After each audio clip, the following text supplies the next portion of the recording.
সুতরাং মেসি থাকবে না কেন? আর মেসি ছাড়াও তো 2 গোল দিয়েছে। আশা করতেছি অতীতও মেসি ছাড়া খেলেছে, ভালো খেলেছে, এবং মেসি সহ এবার আমরা ইনশাল্লাহ বিশ্বকাপ জিতবো। সুতরাং মেসি ছাড়া আর্জেন্টিনার কোনো পাত্তা নাই, এই কথাইটা আসলে বিভ্রান্তিকর। মেসি তো আমাদের দলেরই অংশ, মেসি তো থাকতেই হবে দলের। এই যে মেসি নামার পর স্পিড আরো বেড়ে গেছে কিনা?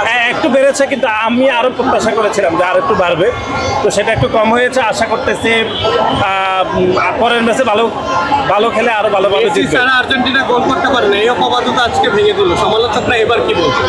এই ব্রাজিল দলের সমর্থকদের এটা একটা প্রোপাগান্ডা। মেসি বিহীন আর্জেন্টিনা বহুবার জিতেছে, ভবিষ্যতেও জিতবে, এবার মেসি সহ জিতবে। ধন্যবাদ ভাই জর্ডান গোল করা একটি দলের 7 গোল আর মেসি একাই 6টি গোল। এটা আগামী ম্যাচে 7 গোল হয়ে যাবে, মেসির একাই 7 গোল হয়ে যাবে। ভাই জর্ডান গোল করা 3 গোল বলছি না আগে। ভাই জর্ডান গোল করা একদম উল্লাস করে দিয়েছে।